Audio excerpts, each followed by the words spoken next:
To begin by acknowledging that we are on the unceded and unsurrendered traditional territory of the Mi'kmaq Nation, as affirmed in the Treaties of Peace and Friendship signed in the 1700s. We are all treaty people by virtue of being here. We acknowledge the original peoples in Wet'suwet'en, PEI, and across Canada who were marginalized and oppressed by European settlers who had their lands and children taken away, and their languages, knowledge, and governance systems suppressed. Climate change, of course, only adds to the burdens of colonization. Yet Indigenous peoples have been resilient, helping their nations rebuild and giving prayers each day for their land. In that spirit, I want to say something about hope. Having just gone through an Arctic vortex cold front this weekend and a post-tropical storm a few months ago, it would be easy and understandable for anyone here to say, that's it, climate change is already here, it's hopeless. Yes, the problem of climate change feels even more urgent and intimidating when it becomes local and personal. But hope comes with putting our thoughts and energies in the right place. Not in the naive wish that we could live in a world unharmed by human presence. In our technology-enhanced apartments and houses, we live in more luxury than the kings of earlier centuries. But these technologies came with a cost.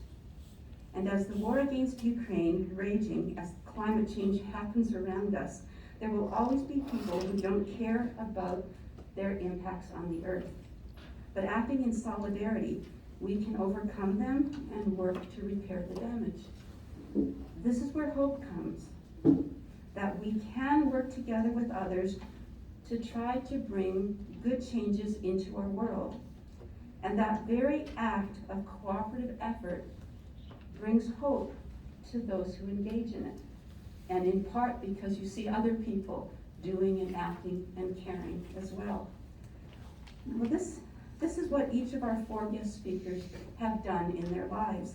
I will introduce them now in reverse order of their speaking. So first we have Jean Mitchell, who has worked with Indigenous people in Oceania, formerly called the South Pacific, for more than 20 years.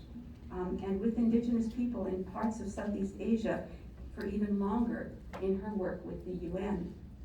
Dr. Mitchell is now Associate Professor in Sociology and Anthropology and the UNESCO Chair of Small Islands and Sustainability. Dr. Mitchell will discuss her findings on climate change impacts and social change from her long-term collaborative research with Indigenous peoples, especially in Vanuatu, the Solomon Islands, and Kiribati. Dr. Nick Mercer is UPEI's new Environmental Studies, Island Studies professor. He will talk about his work helping Indigenous communities in the North develop their local energy systems in ways as sustainable as possible for the challenges faced in northern regions. Now, from two UPEI professors, we're going to introduce two UPEI graduates, though Dr. Mitchell is actually a UPEI graduate as well.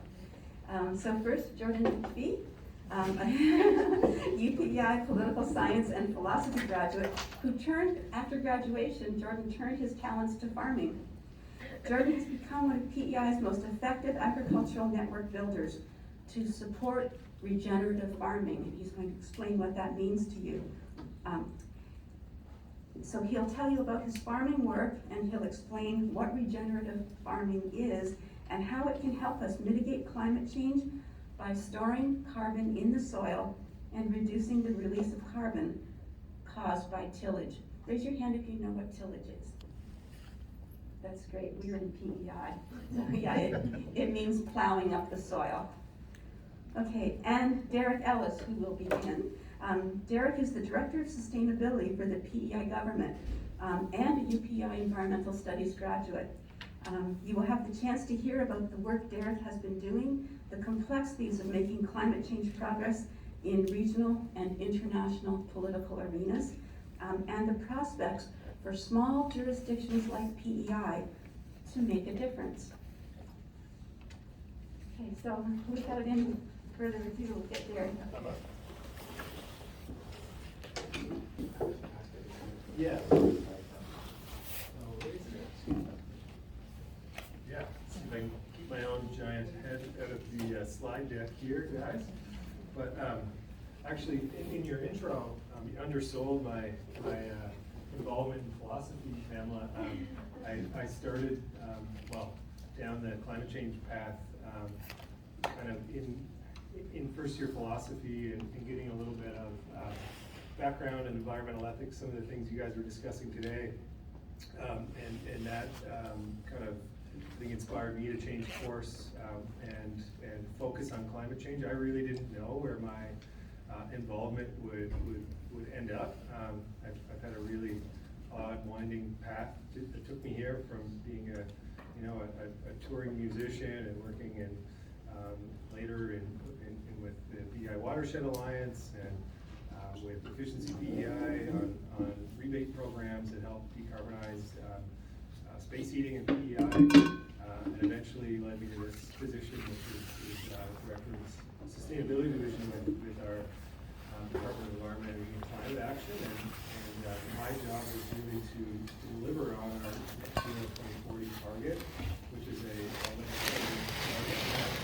It's official. We're on the hot seat, on the hook to deliver on that one, and I'll talk about a little bit about some of the challenges and opportunities along the way, and about the plan that myself and some of my colleagues developed and later released to the public, that really gets into some more details of how we need to decarbonize sector by sector. So, I'm a loud talker, so I'm maybe getting away with not using it. Yeah, good. All right, so I'll get into it a little bit. So part of the reason I was sort of taken away from my last job at Efficiency PEI was to sort of, like I mentioned, deliver on this vision to become Canada's first net zero province, which we can sort of be a model, or I guess in theory be a model for others to follow, whether other jurisdictions in Canada, other countries, other islands, you name it.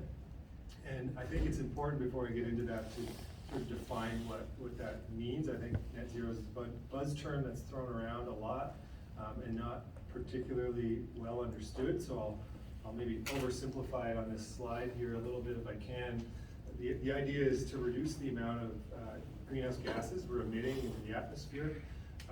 That's adding to the greenhouse effect and adding more energy into our systems, and then offset the remaining greenhouse gases that we are unable to mitigate through carbon sequestration. So carbon sinks, forests, wetlands, or other technologies that might capture carbon. So on this slide here, you see sort of where our current policies are going to take us out to 2040 is roughly 1.2 megatons of emissions annually.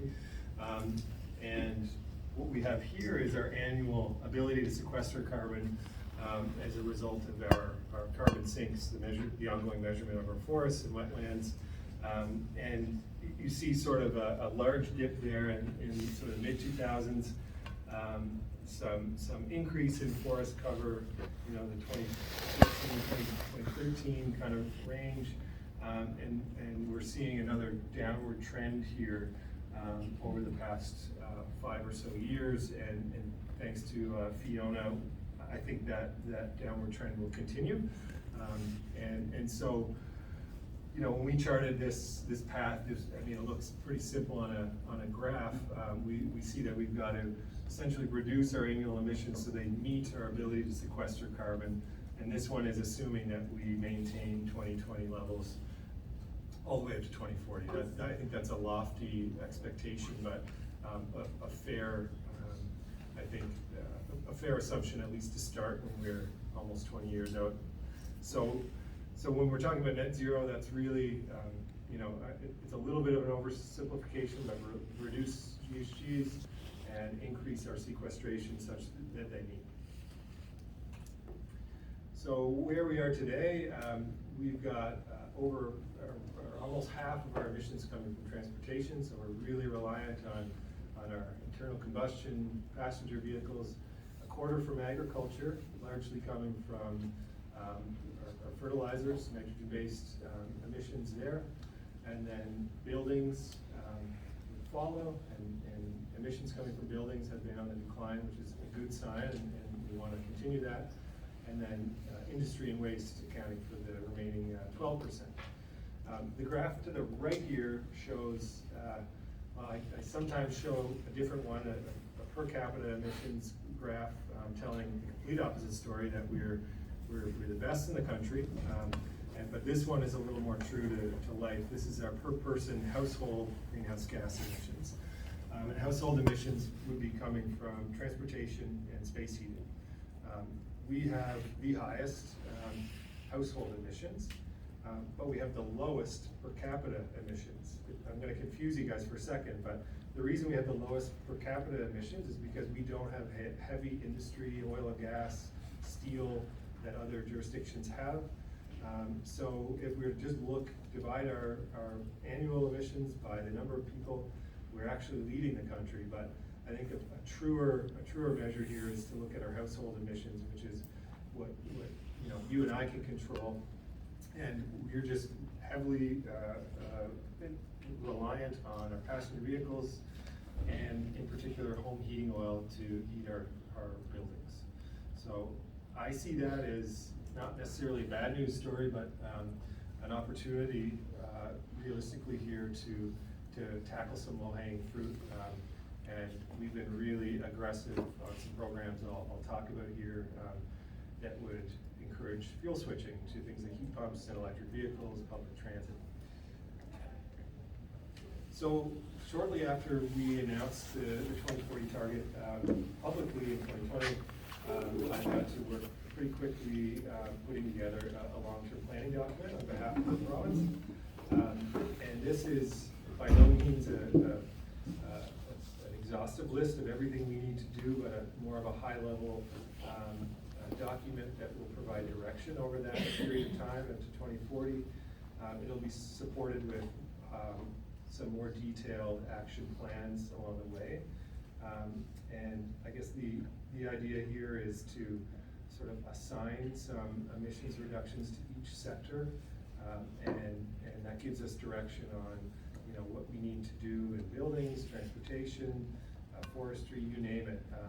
So it wasn't an easy exercise, and not all of those the sectoral targets were welcomed with open arms, I'll say. People don't necessarily love being told that they need to change what they're doing or to do more, but I think it was a really necessary exercise to start to get really detailed about what we have to do in each sector to reach this target. So you probably can't see all the details here, but in the framework there are 6 chapters, and they're loosely aligned with our sources of emissions. So we've got forestry, we've got agriculture, industry and waste, we've got transportation, buildings, and then the 6th is government, sort of what government needs to do to inspire all the change that will be necessary in the other 5 areas. So really quickly, I'll go through them, but it's probably less interesting than going through the document yourselves. I'll make sure that you guys get a link. But we've got fairly ambitious targets in every sector. So I'll start with forestry. We need to get 25 to 30% increase in our sequestration by 2040 in order to meet those targets. In agriculture, we're looking for 35 to 40% reduction in emissions. Again, those emissions not necessarily coming from on-farm equipment, but mostly being driven by fertilizers and to a lesser extent livestock through methane emissions. Our industry and waste target is an 85 to 95% reduction, and that would come largely from displacing organic waste from landfill. We get a lot of methane emissions from that activity. activity. I'm not going in great order here, but transportation, the bottom center, 55 to 65% reduction in emissions.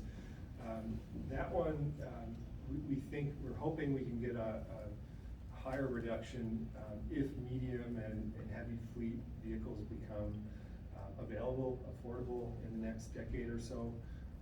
We're really hopeful that we get some deep emission cuts in the light fleets, your cars and your SUVs, but I'm not sure if you guys are aware, as I am, or frustrated as I am, with supply chain issues limiting the availability of electric vehicles here over the last year plus. The big one here on the bottom right is transitioning our buildings. We're aiming for an 85 to 95% reduction in emissions from buildings. And that, we think we can be really aggressive there because the technologies there are affordable and deployable. Heat pumps and insulation, they're kind of status quo at this point. So switching people from their oil furnaces and boilers to heat pumps is a realistic thing that we can do today, and we've been really aggressive in rolling out programs to support that, incentivize it, especially for the lower income demographic that may not be able to afford the capital investment. And the last one is our government sort of leading by example, inspiring transformational change.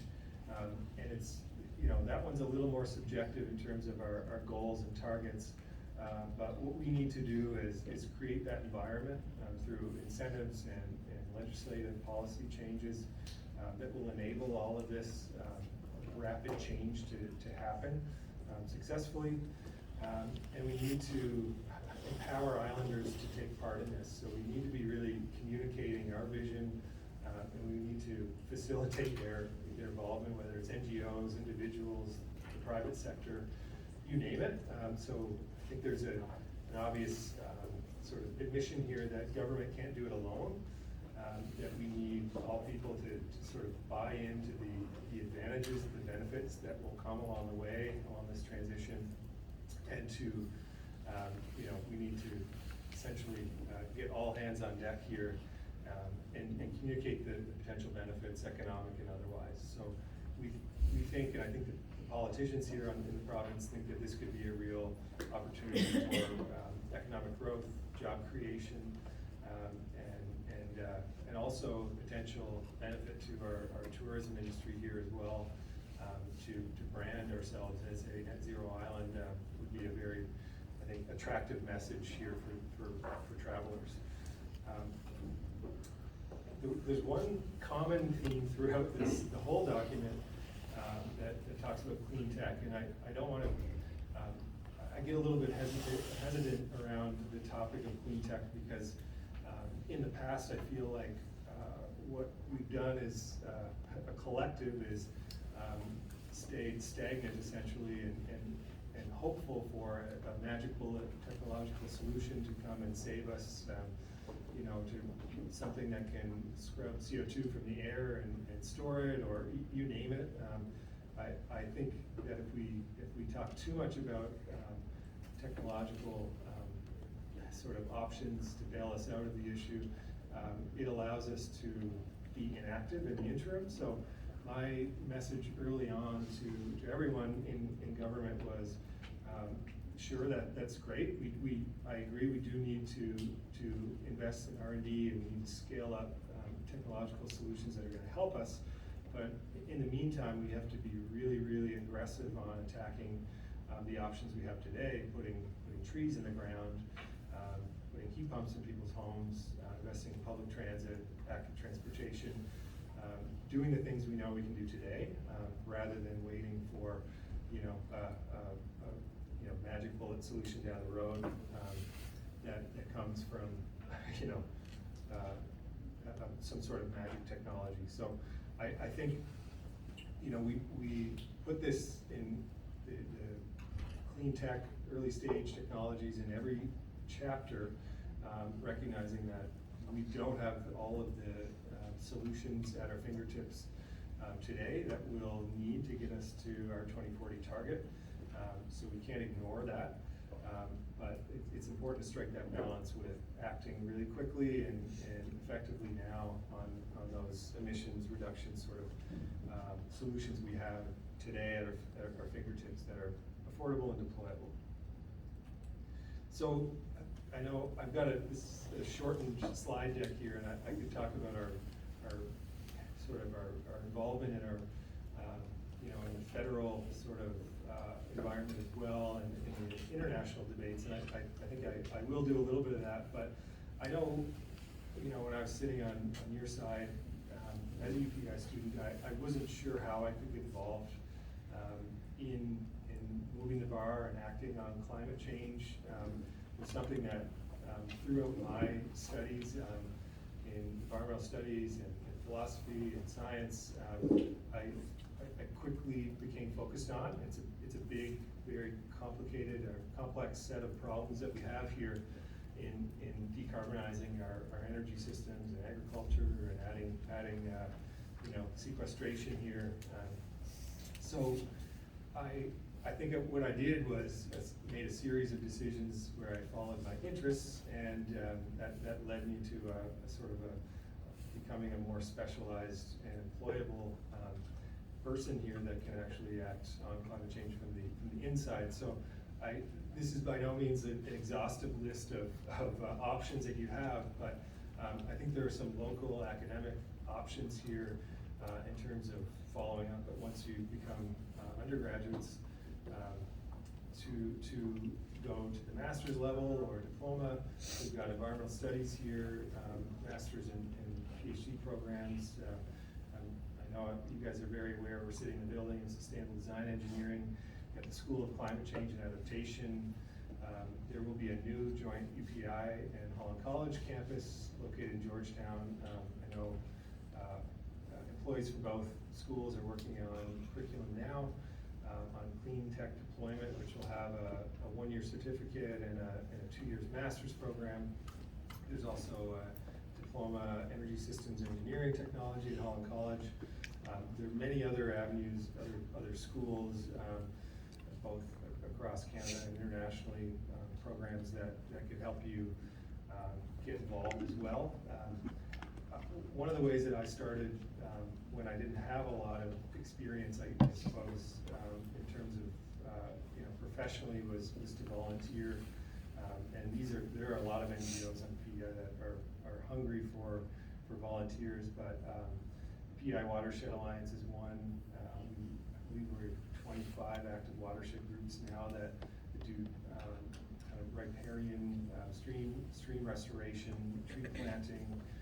A lot of the sequestration work I talked about earlier is done by these folks, as well as the Island Nature Trust and Nature Conservancy of Canada, who purchases land and protects land, so keeping wetlands and forests as wetlands and forests, so protecting those carbon sinks that we know we need to meet our net zero targets. There are a lot more options than those three, but those are a few that came to mind, and then using that or leveraging that experience to get involved later when you've got that academic background and volunteer experience, then to get into some profession where you can contribute to the issue, whether it's through an NGO like the three above, municipal, federal, provincial, international governments.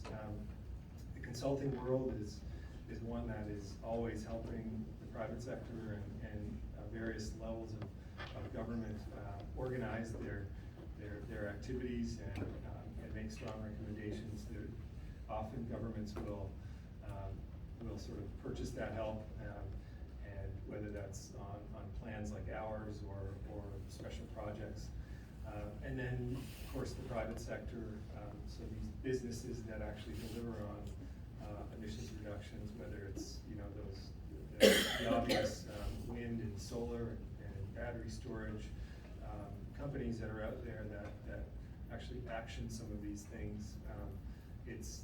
There's a multitude of sort of options out there, but I think everyone will chart their own path, and if there's anyone in the room who really feels strongly about a career in climate climate action, I'd be certainly happy to chat with you guys about some of the options and your interests along the way. And before I skip ahead to the next slide is questions, I think that I just wanted to touch a little bit on PEI's involvement, and given that we're such a small province, we're responsible, and I hate this argument, but we're responsible for such a small percentage of global emissions. It always follows that, okay, why should we do anything if we represent such a tiny percentage of global emissions? And it's both a valid question, but one that gives me a lot of frustration, because it's any one jurisdiction can justify an action by thinking about it that way. So it's a real problem that most jurisdictions, I think, frame the problem that way. In the international sort of debates, that's certainly slowing progress. The debates, I know, Emily, you touched on it a little bit earlier about who's responsible for the previous emissions, what is fair in terms of asking for emissions cuts from the previous third world countries that are now growing their middle class on the backs of coal and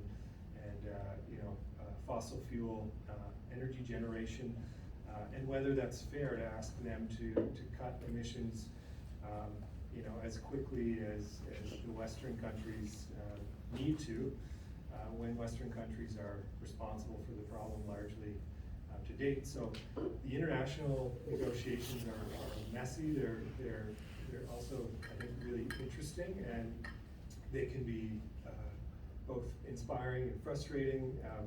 I've had the benefit of going to the last two United Nations COP meetings, which is the Conference of Parties.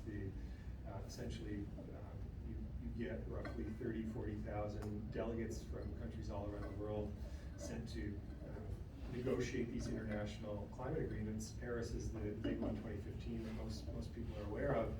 But all of these COP meetings since Paris have been about how do we implement that 1.5 degree limit to global warming? How do we deliver on that? And I think that question on how to implement it is a whole lot more difficult to come to an agreement on than just setting a target was in 2015. So,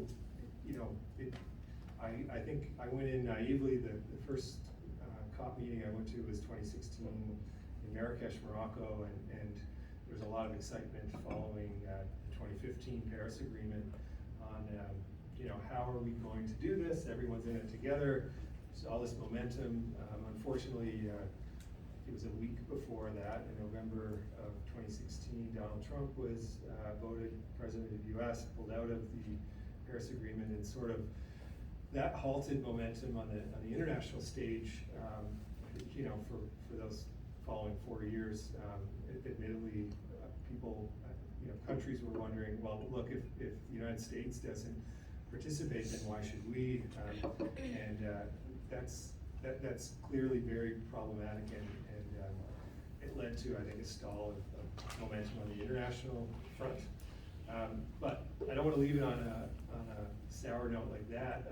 I think this year in Sharm el-Sheikh, Egypt, there was a lot more agreement on, I think, how to implement this. There was some pretty large funding set aside for poorer countries, with the stipulation on this is money for sort of the global south that they can use to adapt to the impacts of climate change that are happening today, whether that's drought or sea level rise, all the issues that you see, in particularly in the global south, that are being faced today. So there is some real momentum.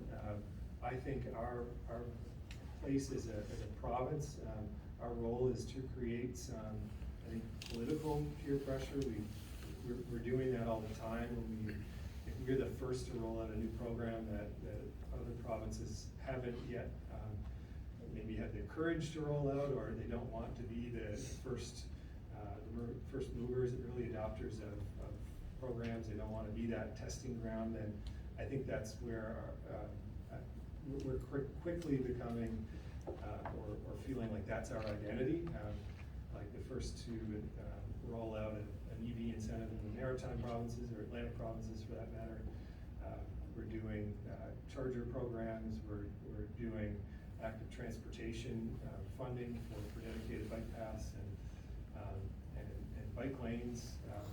And I think that we've had some success in exercising that identity and creating a little bit of pressure amongst the provinces, and I think if we can create an environment where there's almost competition politically to one-up the other on climate action, then we've done our job, even though our emissions profile is a rounding error on the in terms of the federal greenhouse gas emissions inventory.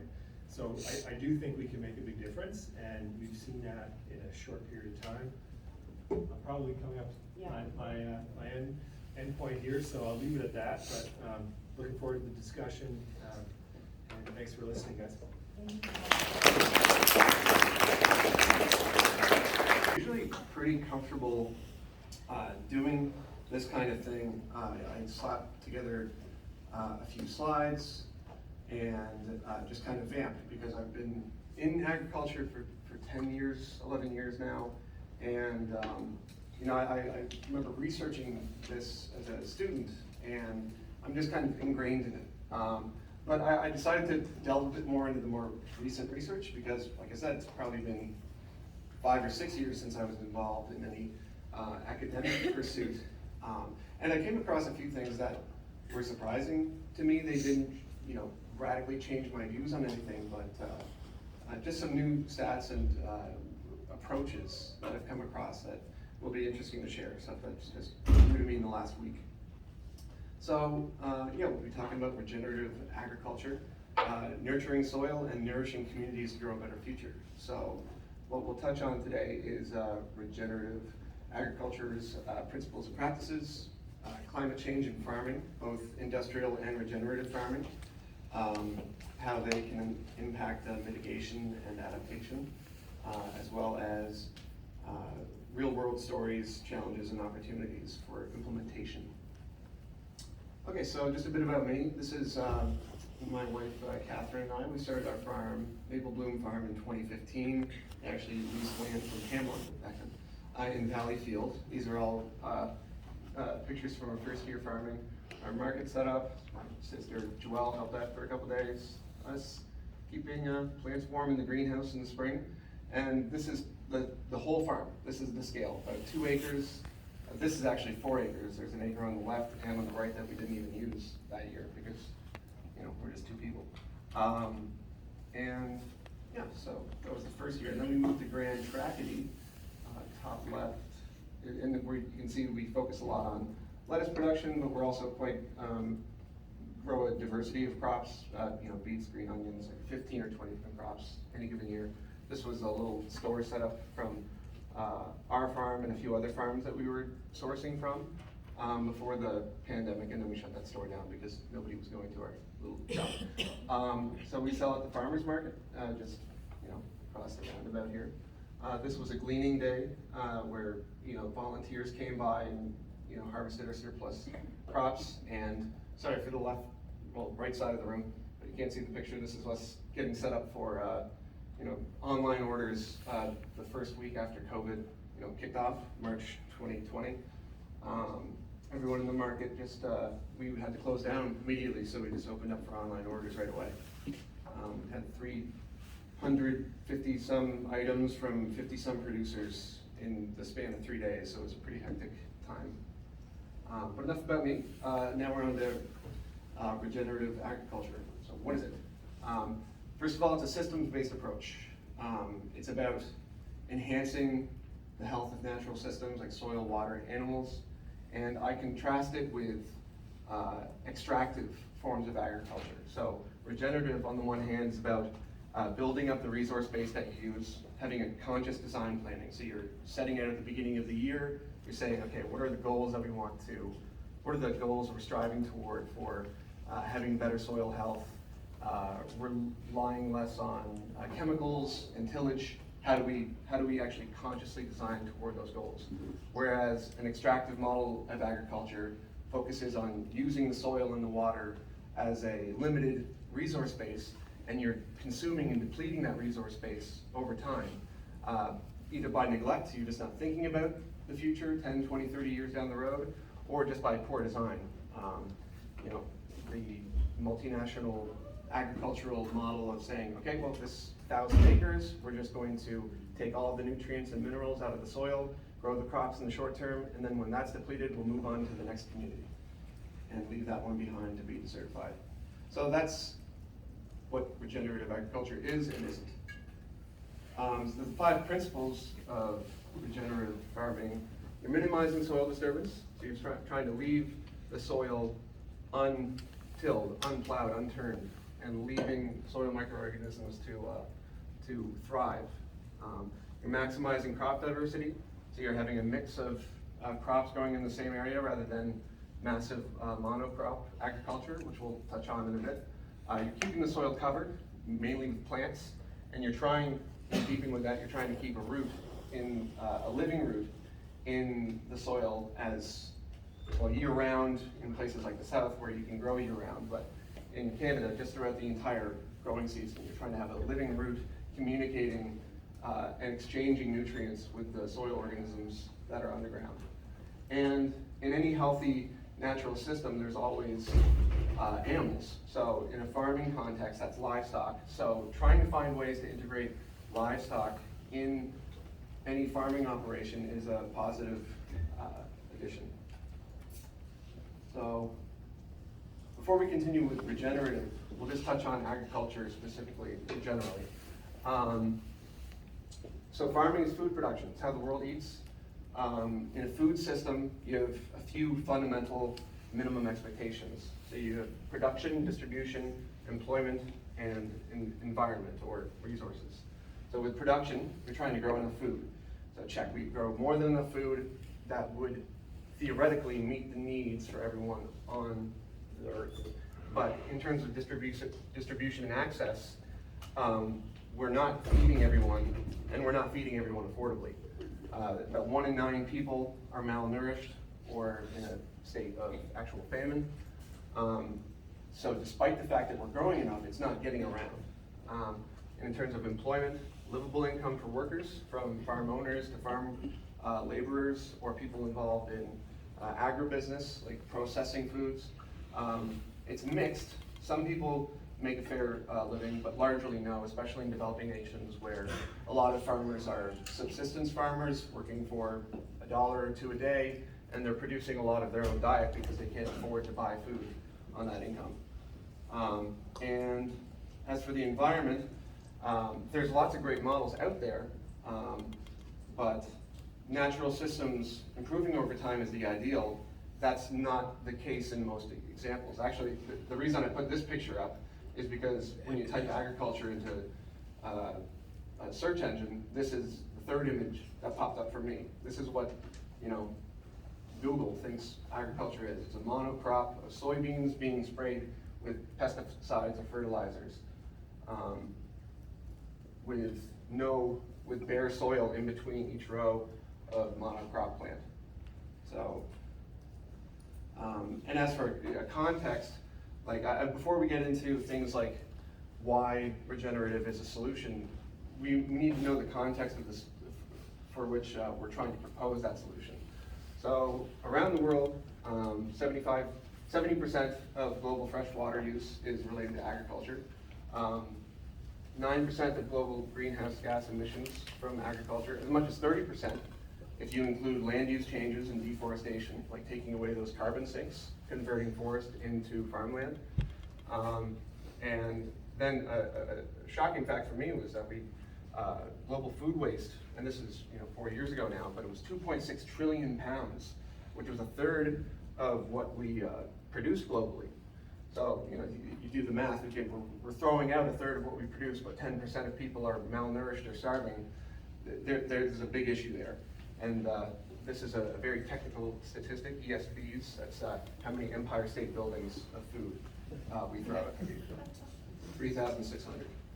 Oh, and this is a picture of a rice farmer, I think in Thailand, but yeah, you can see that they grow the rice in water. They actually submerge the rice plants in water as a form of cultivation.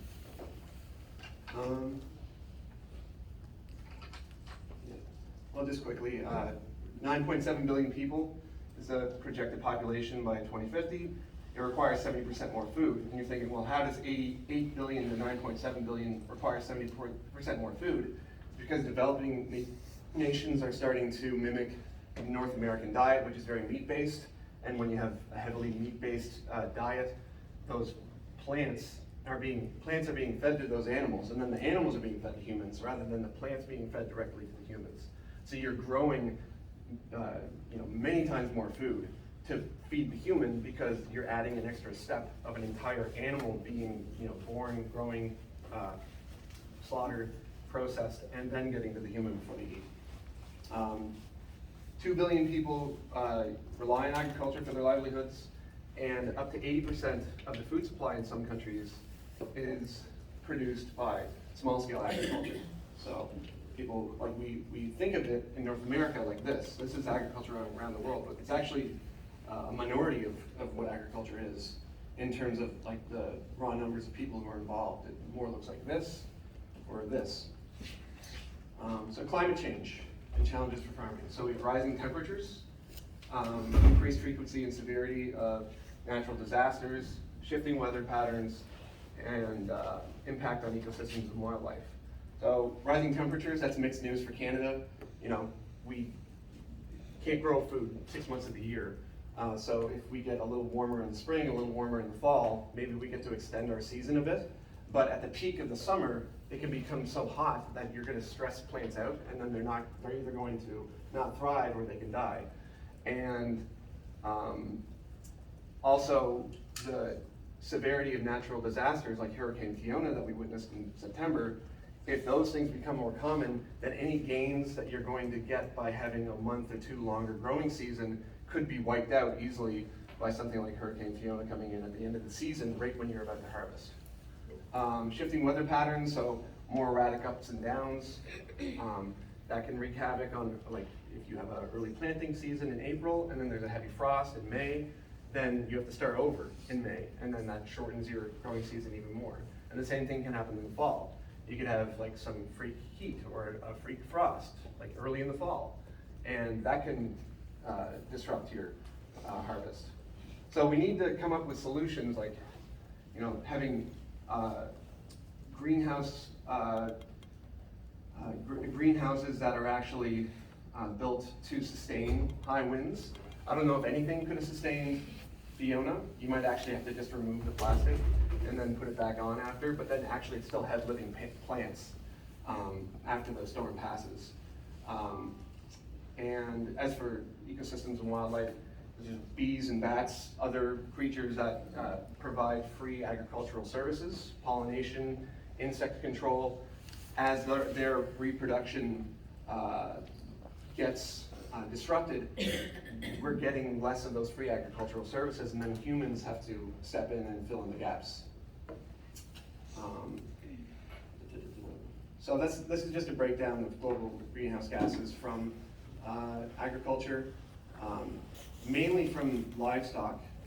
And livestock apparently could be cut down to about, so it's 10 to 30% of global greenhouse gases, but 40 to 50% of that 10 to 30%. So it's, of that portion that agriculture comprises, this is the breakdown.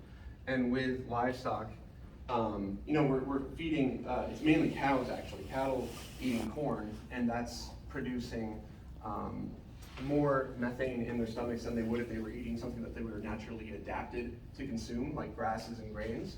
So by just feeding cattle and other livestock what they're supposed to eat, based on what they're evolutionarily adapted to, you can decrease methane emissions from livestock by 20, 30, 40%. And then there's all the other aspects that do add up to quite a bit. There's deforestation and tillage, manure management, rice production. That was another surprising thing I came across. and fertilizer production. Okay, so now we can finally turn, I think that gives like a pretty good context for what the global, situation is.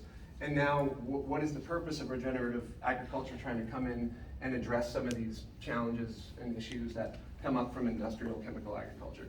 So in a healthy soil food web, you're having, a plant above the ground, soaking in sunlight, it's growing these roots, and a lot of the, magic with plants is happening, it's invisible, it's happening below the surface. You have, microorganisms, nematodes, bacteria, and fungi, and mycorrhizae, which are just basically fungal roots that communicate with the plant itself. And these are all exchanging nutrients.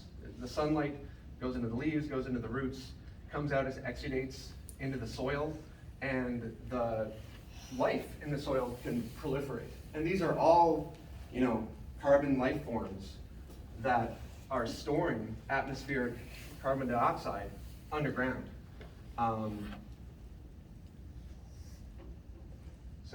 This is just the whole process. So like above the ground, we're just seeing like a clover plant or grass and peas, but underneath the ground, it's like it's just a city of like earthworms and fungi who are consuming everything that's coming into the soil. And as long as you don't disrupt what's happening under here, as long as you don't till this up and kill all of this life, you're actually going to be storing that atmospheric carbon and nitrogen in the soil for the long term. Yeah, my wife told me to keep this slide in. She just thought it was funny. So if nature abhors a vacuum, we're basically fighting nature to create a clean pan when we're tilling, like a clean soil seedbed. And nature doesn't want to be a vacuum. Nature wants to fill every empty space as much as it can. Like in a maximum non-disturbance environment, this is what nature creates. It's lush, it's green, there's a huge diversity of species. Even though you can't see them in this picture, there's animals intermingling with these species, and it's healthy. Things die, but then they decompose, and then the next thing that comes along gets to feed on the decomposing, and that's part of this network of organisms.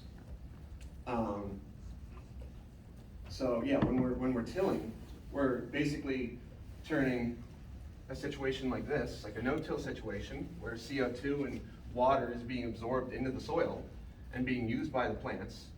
And if you come along and till all that, everything that's being stored is just being released right back into the atmosphere.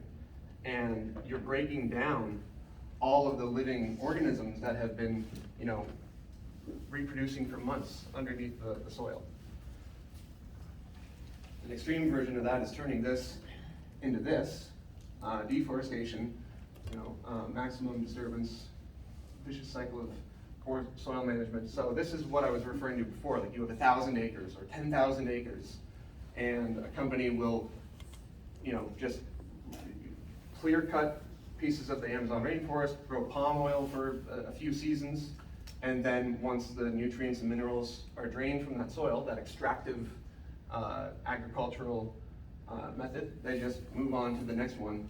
And they're not replanting this because that's expensive, it's time consuming.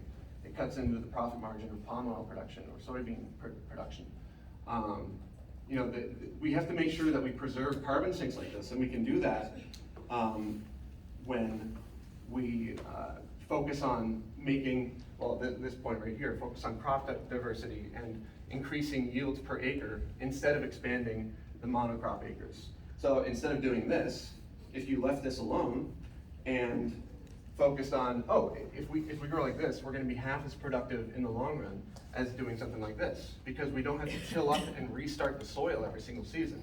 We're going to let this winter kill, and then we're going to come back in the spring, and we're going to plant the seeds directly in the ground by just opening up a little furrow, not tilling up the entire field. So there are strategies to prevent stuff like this from happening. We can also reduce fossil fuel dependency. When you're not dependent on huge machinery tilling up the soil, you don't need as many machines relying on fossil fuels. Reducing dependency on chemical fertilizers. When you're not resetting the soil every year, you're having natural predators come in and kill pests instead of relying on pesticides, and you're building up your fertility in the soil naturally so that it's getting enough to feed the plants that you're trying to grow for your cash crop each year. And I mentioned feeding livestock their natural diet, reducing soil tillage. Yeah. All right, so these are just a few faces. I won't go into too much detail about who these people are, but these are really, okay, sorry about that. All right, it's a similar picture to before. So, one thing I'll touch on from here is about closing or relocalizing supply loops. I feel like we touched on most of this before. But yeah, closing and relocalizing supply loops means as close as much as possible getting food consumed as closely to where it's produced as much as possible, rather than spending so much fossil fuel and infrastructure on shipping food around the world. If we could just have a relocalized distribution system, that would go a long way. Just trying to get from point A to point B to be two closer points. All right, so challenges in implementing regenerative agriculture. So there's a lot of technical knowledge. You have people who are used to growing in a certain way, and they have to be able to grow without these fertilizers and pesticides. There's also the question of market demand. They're used to growing corn, soybeans, and rice. Are they going to be able to diversify into 5, 10, 15 different crops to replenish their soil health and still make a living? So having government policies step in and try to bridge that gap while they learn and create new markets to sell to, that can be an important part of helping producers, farmers feel less hesitant about making that switch to a healthier production model. And again, with infrastructure, the same thing, like governments and even private investment coming in to help bridge that gap. Cultural attitudes is something that's a bit more difficult because, you know, people live in a community, they're social organisms, and if you're going to start growing corn differently or not growing corn at all, and that's everything your family's done for 5 generations, it's hard to make that switch.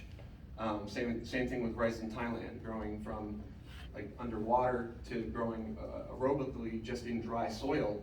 That produces a lot less methane emissions. That can be a really, you know, a nerve-wracking change because all of the local knowledge is based on growing in water. And financing, we'll move on to that. So there are good models, like there's a lot of good initiatives on PEI, like you can get 50% of your greenhouse covered for small farmers on PEI, certain innovations to deal with weeds and pests without requiring chemicals. But I just think there needs to be more of that kind of thing, like locally and around the world. There's private investment firms like Stewart, where like you can contribute $10 a month to, you know, $100,000 a month to small farm initiatives and get returns. They average 4% returns. It's not crazy financial returns, but for someone who's wanting to make an impact with their money instead of just send it into the stock market, it's a good way of contributing. And Kiva is a developing world charity that provides microloans, and you can go on kiva.org and just say, oh, I want to give $10 to Lisa in you know, Uganda, and give her money to buy goats to start her goat farm. And then 95% of those microloans get paid back within 2 years. And farm networks, local farm networks are an important strategy to help meet like knowledge, market demand, infrastructure, cultural attitudes. We have Acorn in Atlantic Canada. Grower Station just started 2 years ago on PEI to meet the needs of the wholesale market for small-scale organic growers. And it's a picture of us just this past Friday. We do, you know, our online store with like farm boxes that people come and pick up the farmers market, and we do door-to-door delivery for local organic producers. And I had a story about Fernando Funes, but that'll have to wait for another time. But anyway, thank you so much for listening. I'm looking forward to the question period.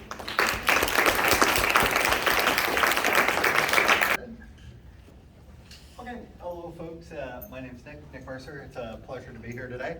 I'll try to be as brief as possible because I have a list of questions about this long for my colleagues already. Derek, something you said is really sticking with me. How can small jurisdictions implement change? And I've been on a Dalai Lama kick lately, but the Dalai Lama always says if you don't think an individual actor can make huge change in the world, try sleeping in a net with a mosquito for a single night and see how that goes. So that's kind of where I'm stuck at right now. Anyways, I'm here to make a case for this concept called energy sovereignty, which I'll explain in the context of small islands. This picture right here is from the island that I've worked with most closely in Labrador, the island of ponds, but the Inukshuk, of course, being a very important cultural symbol to Inuit, a navigational beacon traditionally, a marker for food catches or other important supplies. But what my teachers in Labrador have taught me is that the Inukshuk is meant to let you know that you're on the right track. So as I listen to my colleagues' presentations, Jordan and Derek, and I'm sure Dean as you get up here as well, you're reminding me that we are definitely on the right track, despite enormous challenges that we face. So the Inukshuk is very helpful for helping me remember that. So this country we call home, Canada, no surprise to anyone, normally held up as a global leader with respect to renewable energy development. Much of this is attributed to the fact that we currently get about 60% of our electricity from large-scale hydropower. If you add in low-emitting nuclear generation, non-hydro renewables like wind, solar, biomass, about 80% of power generation in Canada comes from low-carbon or low-emitting sources of energy. We're really the envy of the world, as I'm sure my colleagues discovered in their international work. The remainder, about 20%, comes from fossil fuels, so predominantly coal, also a bit of oil and natural gas as well. So the big point I want to give you is that the national picture is not so bad. We generate a lot of our electricity, in either case, from large-scale renewable energy. Of course, there's always a but. I wouldn't be here if there wasn't a but.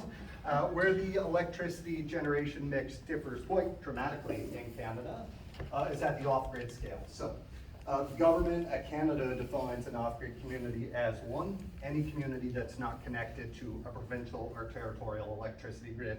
So these beautiful blue lines down in our south, that's the national electricity grid. And number two, these must be a permanent settlement of at least 5 years or longer with at least 10 dwellings. So according to those fancy criteria, there's about 258 off-grid communities located throughout our country. 3 important attributes I want you to remember about these off-grid communities. Number one, the vast majority, are 190 out of 258, are dependent on diesel fuel for their power and heat. So combined, these 190 communities are consuming something like 215 million liters of diesel per year for their power generation. If you include what's used for space heating and what's used for transportation in these communities, it's closer to 1 billion liters diesel fuel every single year from 190 small communities. So small communities together do certainly matter. Number two, the vast majority, a large majority of these communities are Indigenous communities. So that's First Nations, Inuit, Métis in the Canadian context. Of 258 of these communities, 170 identify as Indigenous. As such, off-grid energy research, off-grid energy policy, off-grid energy advocacy must be centered on the rights of Indigenous peoples. We need to just stop picking these communities off a map and saying, I'm going to build a wind turbine and a battery storage facility and a microgrid controller for name Labrador, because it completely neglects the right to self-determination, the right to self-governance, the duty to consult, and the rights that these 170 communities possess. And the third, the island studies professor in me will come out here, is islandness is pervasive to these communities. So on the coast of Labrador, this is where I work here, in the island of Ponds, but we've got all the communities on the island of Newfoundland. We've got, where are we here? This is called Belcher Island. Down in Quebec, we have Anacostia Island, Magdalen Islands, Vancouver Island, Haida Archipelago of Islands, Banks Island, Victoria Island, King Edward Island, Cornwallis Island, Ellesmere Island. The point being, islandness is pervasive to this challenge. We can't understand energy in remote communities without understanding the nature of islands. So geographic isolation, for instance, being a long distance away from centralized decision makers, a bountiful amount of marine and natural resources, deep cultural and heritage ties to the sea. I read a paper recently that suggested that if we converted just the island of Newfoundland into a single wind farm, it could produce 117 times the amount of electricity that the province consumes on an annual basis.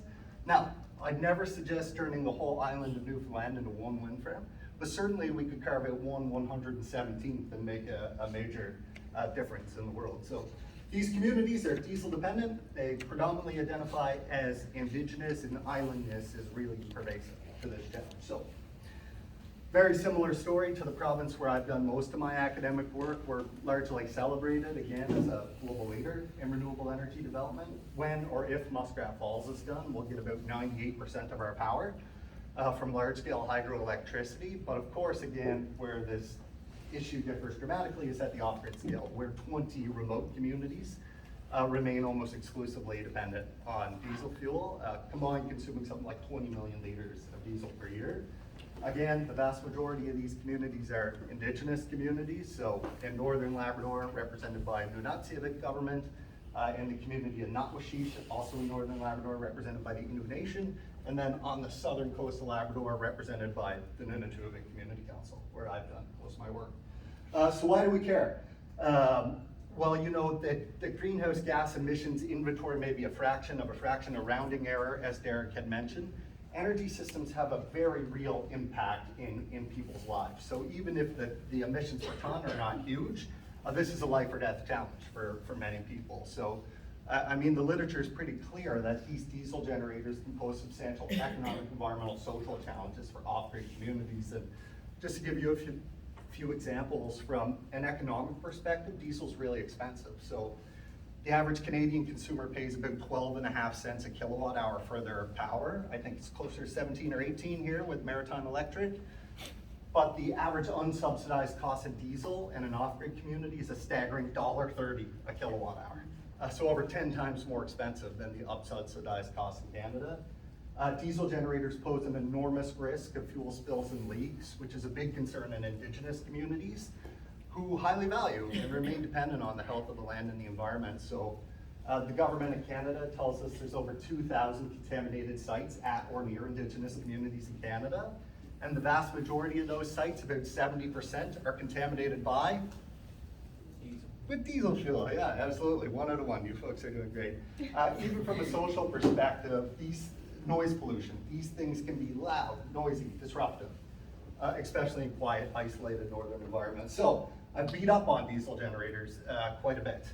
On the flip side of things, clean energy technologies, so wind, solar, hydroelectricity, small modular nuclear reactors, heat pumps, LED light bulbs, what have you. These things are often promoted to build sustainability in the north. However, here's where I want to be very careful. As my research and the research of several other leading scholars suggests that in the absence of local ownership, local control, local engagement, all embedded in the worldviews of the people who live in these communities, that these projects can create serious tensions of their own. And I'll just offer 1 or 2 key examples. The biggest one I can give you is misalignment with community needs. So back in 2017, the government I used to work for, Nunatsiavut government, published what they call an energy security plan. And what they found in their plan was the greatest energy-related challenge in Nunatsiavut in Northern Labrador was heat insecurity, or what they defined at the time as access to clean, affordable, reliable heat. They found in their analysis that upwards of 60% of Inuit were living in a cold or an inadequately heated home in Northern Labrador. They also found that the vast majority of households in Nunatsiavut, about 90%, were using wood as their primary source of heat.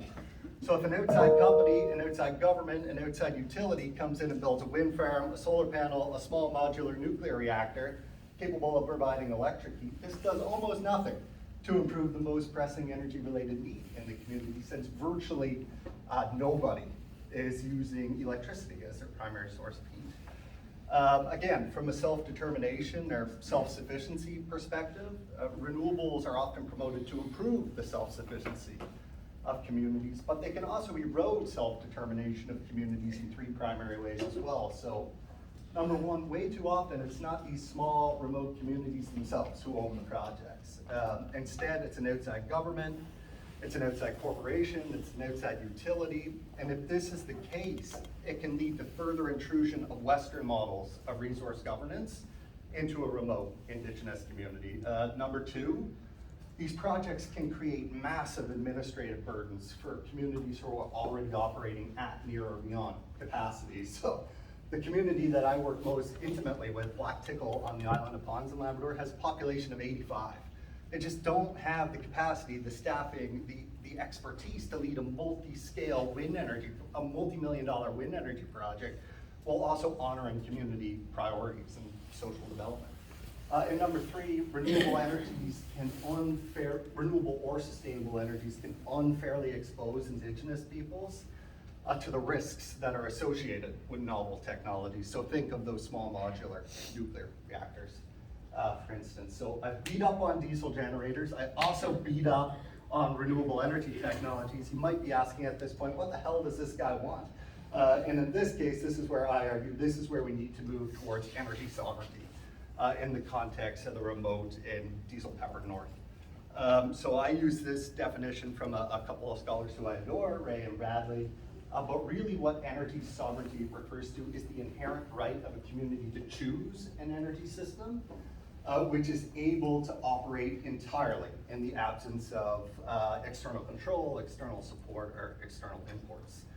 So the work that I do in Labrador is about supporting communities in this fight, in this mission for energy sovereignty. So we do this through local participation, making sure communities are fairly involved in decision making, and through local benefit as well. So by ensuring that the benefits of a wind turbine actually stay in Black Tickle on the island of Ponds instead of being exported to the south. So I'll leave it at that for now. Again, we're on the right track, I hope, and I'm really delighted to join my colleagues for a discussion here in a few moments. Thank you. I just want to, today, in the few minutes I have, and Pam, could you tell me but I have 5 minutes left, so I can hurry along. I worked in India for almost 6 years within the United Nations, and it was great and I loved it, but I really wanted to just go back to research. I wanted to do more research, so that's how I went back to the South Pacific.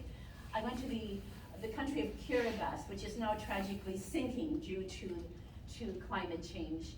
And then I decided to do a PhD, and my supervisor worked in Vanuatu, so she persuaded me to go to Vanuatu, and that's how I got there, and I've been going ever since. And so I'm going to talk a bit about a project the last project I had, and I want to talk a little bit about the impact of climate change on a place like Vanuatu. Vanuatu, let me show you just where it is. Well, there's a very bad map of the South Pacific, but I want to show it just because the Pacific Ocean is so enormous. It's so huge, and one of the greatest feats in human history is that islanders peopled those islands. How did they do it? And for a long time, nobody believed in academic institutions that the islands intentionally settled those islands, but they did, and it's been proven. So they came mostly from maybe the area around Taiwan or Southeast, different places in Southeast Asia. So I started in Kiribati, and then I worked for the UN in Solomon Islands, and then here's Vanuatu. So I will show you a map of Vanuatu, and I did my first work in the capital, in Nefate, in an urban slum, because when I worked in India, I worked a lot in slum areas, and I was really fascinated. Why do people leave rural areas and go to urban areas? It just seemed amazing to me, because the settlement areas, the slum areas are so difficult. And so I was very intrigued with that issue, and Vanuatu, they just got independence in 1980. They were colonized both by the British and the French. They got independent, and when they were colonized, they were not allowed to go to town. They had to have a passbook. And so people started going to town, and there were new settlements building up, and so I lived in a settlement for 2.5 years, and then I started a project with young people, because there were so many young people facing all kinds of problems, and I worked with them as researchers. So now I'm really interested in this part of the world, and today I'm going to talk about Tana, but I've done some research in Erromango and Anaichim. And the reason I did was because I didn't know this for the longest time, so I'm glad to be telling you today. Did you know that Christianity was brought to Vanuatu by someone who was ordained in Cavendish, Prince Edward Island? How many people knew that? This guy from Pictou came over, got a posting in Cavendish, got ordained there, but he was passionately interested in bringing a mission to this part of the world. Because his hero, and he was a hero, John Williams was the rock star of missionaries, and he was killed in Erromango in 1839. John Getty launched a mission from Prince Edward Island, and he went to Tana, Anaichim, and so there's a whole history there I didn't know about, and which I pursued. I didn't know about it, so I went to Erromango and found out a little bit more. So one of the things that struck me when I left India and spent a lot of time in Vanuatu was the materiality of the world. This is a mat made from pandanus, which everybody grows near their house. That's how mats are made. And this is a leaf that they wrap their food in to place in an oven. And I was so struck by that. So in 2016, I started a project with my friend Jacob and another friend Emily. He was a chief from this area. And one of the things I learned is that I always involve young people in my research, because a lot of young people, they come back from school, but they have no chance of studying at university. There are very few jobs. And so they often just go back to their village, and they feel really disenchanted because their parents spent a ton of money and worked really hard to send them to school, and then they don't have anything to do. And yet they're really, really disenchanted with life, and they're not really interested in growing food anymore in the traditional garden. So that's the lack of, the break in transmission of knowledge is one of the major issues facing places that grow their own food, such as Jordan mentioned. Young people are not as interested. So we started this project in a project called Ecologies of Care, Youth Gardening Knowledge and Practices, and the Cultivation of Well-Being. And we did it over 2 years. Now this is the first village. I started going to Tana 25 years ago, and because the urban slum was really hard. So I'd jump on a ship and go with Tanese families. And so I want to point out, does anybody notice anything about the houses here?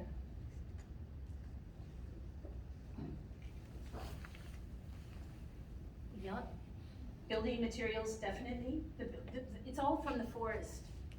So the thing about Vanuatu and Melanesia generally, and much of the Pacific, you have a right as a clan member to grow a garden and go into the bush and make a house. And that's an amazing thing. For me, living in India, where there were such disparities, and were such disparities in wealth, and a lot of landless people, I was absolutely enamored of the fact that people could have an access to land and grow their own food. They couldn't plant trees, because that's different. But they could go into the bush, make a house, and it was just so romantic and interesting. I didn't even know that there was still communal ownership of land. So Roy is a person from that village, and what he's doing here, one of the most important, maybe the most important food thing that anyone can plant, and the most important plant is yam. And yam is a tuber, it grows underground, and there's all kinds of different kinds of yam. But it's very, very important because it needs care. So what he's doing here is making a bed for yam, because yam is not just a plant, it has personhood. It's very powerful. It can sense things around it, and it can do you damage if you don't treat it with respect. So this notion of having respect for certain plants is extremely important. And not only that, when you plant yam in traditional Vanuatu, especially Tana, you can't eat certain kinds of fish. So the yam then in what we call in anthropology is it's a multi-species world where the plants are connected to protecting the coast and the fisheries. Because you allow fisheries to regenerate when the plant, when taro is taro and yam are growing. So he's doing this really hard work of making a very particular bed for the yam to be happy. So I just grew more and more intrigued that people could care so much and have such an idea of their plants. Yam and other foods are really important too, because in the Pacific, there is the gift economy. That is, you exchange large amounts of food and mats and pigs and kava, but kava is a drink that allows you to communicate with your ancestors. That's reserved for men here. So it's and there's all night dancing, and there's a lot of gift exchanges, because food makes relations. And food is part of this relational world that it depends on plants and depends on the weather. Now, so since it depends on weather, you can imagine how devastating climate change in a place like Vanuatu, which has probably one of the lowest carbon footprints in the world. And so it has been designated the most hazardous place in the world, the most hazardous country in the world over 4 successive years when they measured it. And it's the most hazardous because it's very much prone to earthquakes and tsunamis and cyclones, and volcanic eruptions, because these are all of these islands are volcanic. The other thing that makes it the most at-risk country in the world is that it doesn't have the infrastructure. It has very limited infrastructure. For example, most people don't have electricity. The large majority of people have no electricity, but there might be one generator burning diesel in the village. So in 2015, in March, just before harvest, this massive, massive cyclone hit. Can you imagine, with wind up to 300 kilometers per hour? It completely flattened everything. It destroyed the gardens. Very, very few houses were left, but interestingly, the houses that were left were the traditional houses. So when people told me that they were terrified, they really believed they were going to die. They had never experienced such a thing. And cyclones are commonly experienced around the world, as we know, but they've intensified. So the damage rendered by storms like this are enormous. So they became dependent on food aid. But when the first ship came after the wind stopped, was a French ship from Port Vila, but it only carried body bags. So all the people are on the beach hoping there's food coming, but they just had body bags because they anticipated most people to be dead. So here's a cyclone-proof house. I'm just going to mention this quickly. There is indigenous knowledge around how to handle disasters. And so this is a very effective house, and people have started rebuilding them again because it is so effective even in very high winds. So what happened? So I wish I had time to talk to you about the impacts of a storm like this massive cyclone, because the impacts are so enormous and they unfold over time. Food aid, when food aid comes, well, because they had to wait 2 or 3 weeks to get food aid, they went into the bush and they salvaged whatever they could from the bush, and they fed themselves, kept themselves alive, and they shared the food. And then some people, there were lots of different reactions. So here's a group of men from the Southwest, and they decided to hold this big performance called the Nieli. The Nieli is about food. It's about the exchange of food, feeding your allies and your kin.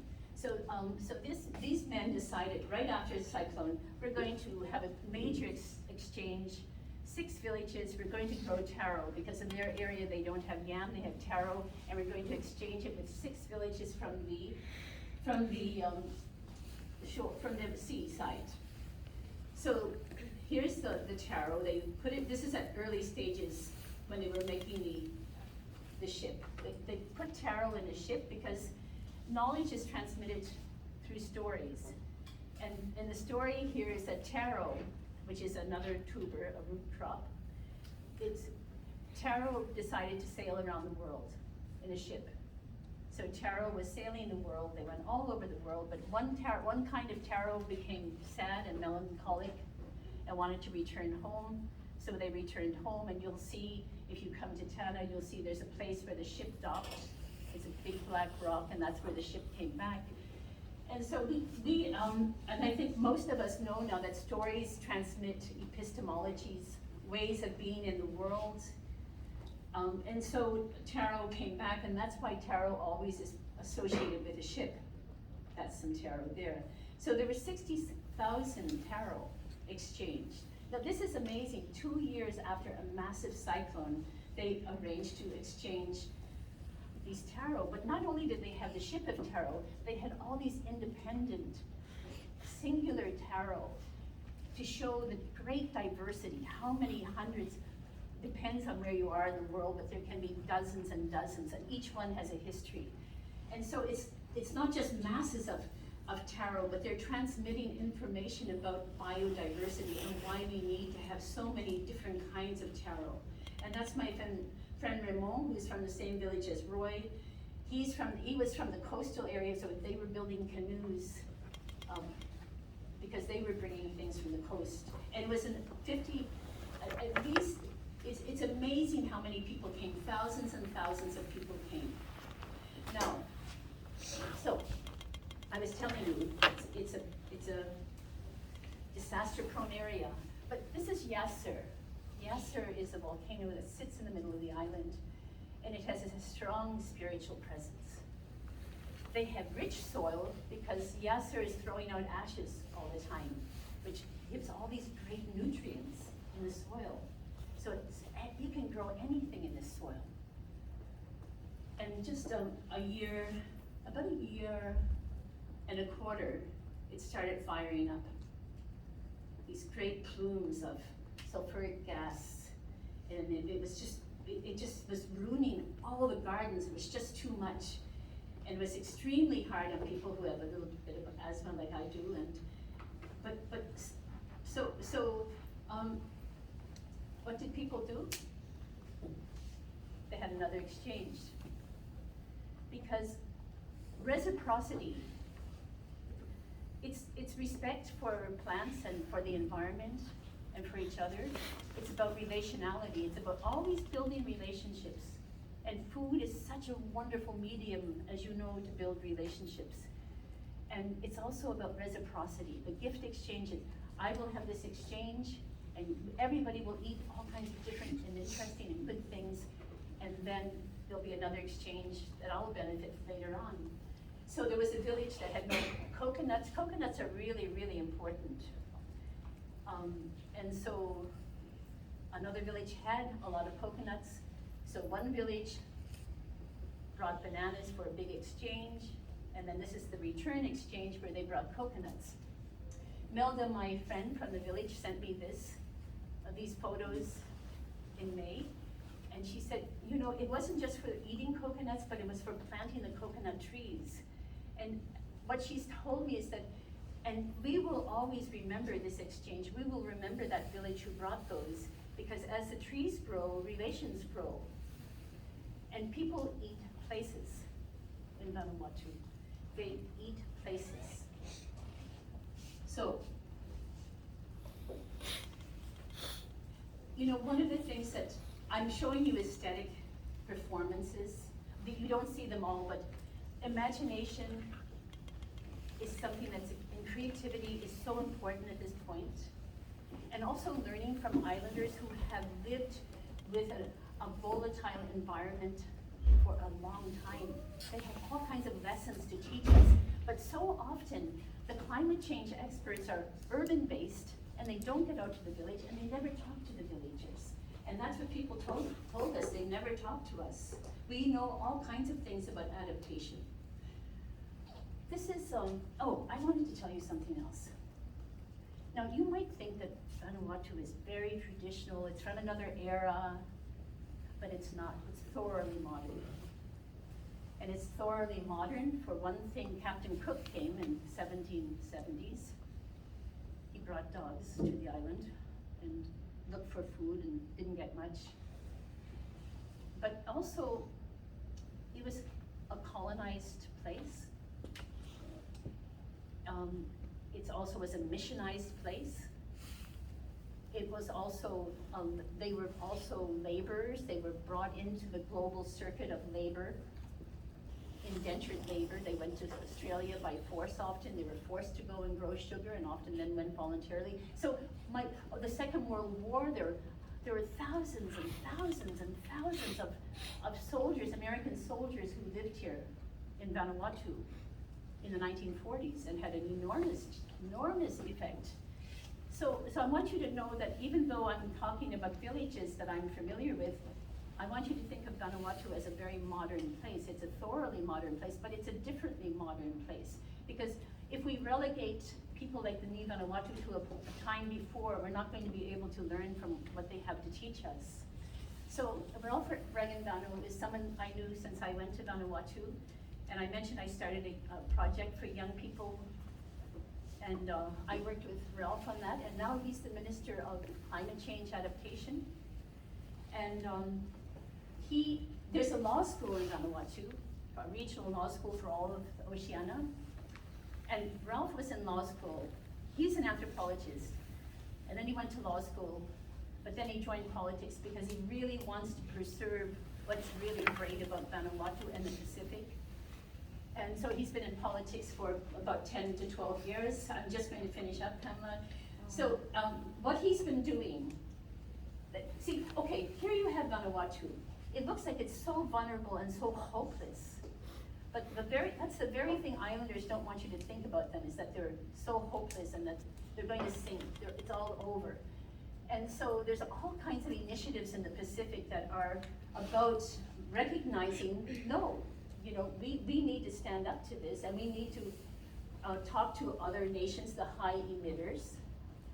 And so at COP27 in Egypt, Ralph was there, and he was able to explain this resolution that they have on climate change. They are going to the International Court of Justice in The Hague, and they're going to try and see if they can push to have high emitters maybe look at what the harm that they're causing to low emitters like Vanuatu. And the logic is if there could be some legal recourse on the basis of human rights, maybe the high emitters would, and maybe if there was a cost attached to that emission in the Southern Hemisphere, maybe they would stop emitting. They'd think twice about emitting, at least if there was some legal ramifications. So Ralph is one. He's a very articulate person who's now got this post where he can have an important role. So I just wanted to point out that there's lots of people doing different things, but growing gardens and taking good care of plants is a really vital thing.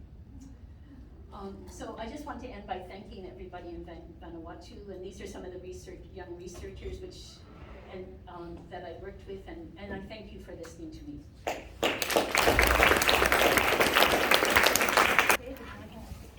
Okay, so I'll just start by saying that I enjoyed all your presentations.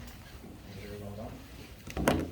So there's kind of a theme throughout some of the presentations I noticed with the technological solutions and sort of the effect this can have on culture, and how we have to be mindful of these interactions between technology and culture.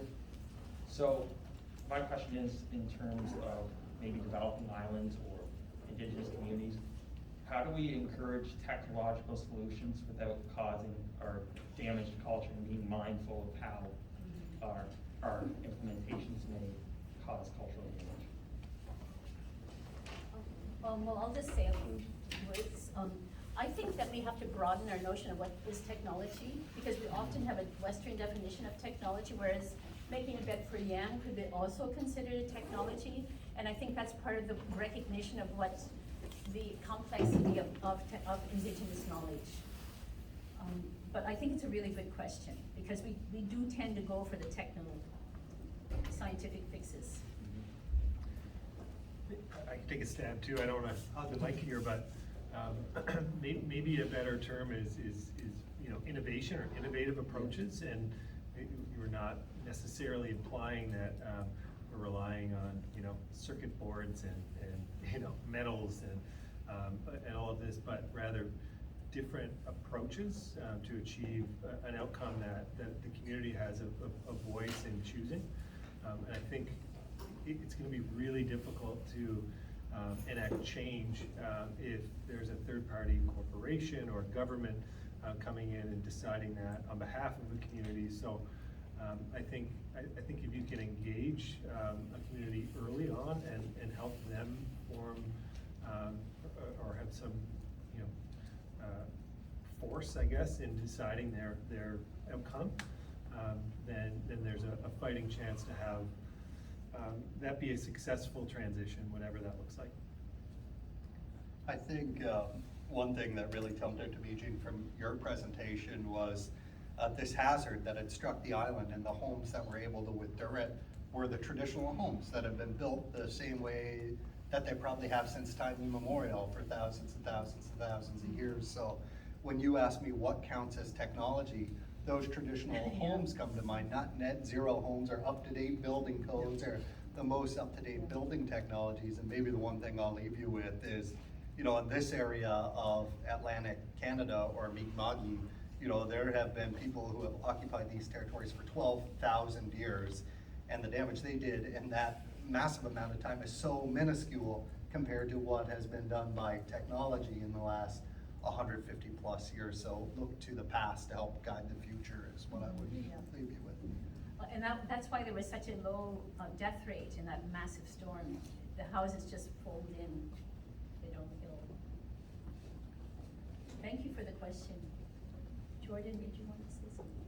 I think you guys covered it all. I had a question about regenerative agriculture, specifically about the corn subject with feeding livestock corn and transitioning to a natural diet. At least as far as I'm aware, like the vast majority of our corn crop goes towards feeding livestock. And so if we were to change that natural diet, how would that affect land use changes, like where we'd have to kind of transition to like another crop? Or would that free up kind of land to be able to grow something else or do something more productive? That's basically the question. Yeah. I want to go 20 different directions at once. Yeah, there was a lot of information I had to cut out, and there was already too much information on that. But one thing is that corn would not be grown the way it is, especially in the United States, but across North America, if it was, especially in the United States, though, if it wasn't heavily subsidized. There's more energy in fossil fuels, machinery, distribution, everything, land itself, and fertilizers. More energy and cost goes into producing corn than the value of the corn that comes out of the fields. And it's subsidized because the government sends checks to corn farmers to make up for the money that they're losing every year that they grow corn. And that's how they make their living, with government checks in the mail. So if you took away the demand side being cattle, who are being force-fed corn they wouldn't otherwise eat. They want to eat grass, they would eat grains in the winter if that was what was stored. Then the government wouldn't be able to keep up with that, because like, what are we just going to do? Grow corn and then throw it on like an eco burner for like heat? This wouldn't make any sense. So then there would be like a massive transition away from corn production, because it's already losing money. It already makes no sense. It's part of the industrial, agricultural, complex that exists in the U.S., where it's just like, oh, well, we have fertilizers and we have pesticides and we have petrochemicals and we have machinery. We have to have buyers for these. If you guys aren't growing corn, you're not going to buy them anymore. So the government steps in and just year after year, 5 years after 5 years, introduces new farm bills that says, yeah, we'll just keep the subsidies going even though it's a complete waste of tax dollars and resources. So it's really just like a crime, but like nobody's like viewing it that way. And it's torture for the animals. Like sometimes these animals will, their stomachs will actually inflate with methane being produced because it's toxic to them. And if someone doesn't come in and like poke a hole in their stomach to relieve the gas, they can literally explode. Like it'll actually rupture their stomach because that's not natural food for them. So it just on every count, it just doesn't make any sense. It would free up a lot of land for better uses than what it's grown for sure. Thank you. That was a tough question and a great answer. Thank you. Any more questions? George? I have a question concerning the energy sovereignty for the off-grid communities. What do you see the future of those communities to have them to have the rights to determine where they want to go with the energy, and what do you see the future of the energy from diesel to somewhere? Yeah, that's a great question. Thank you so much, George.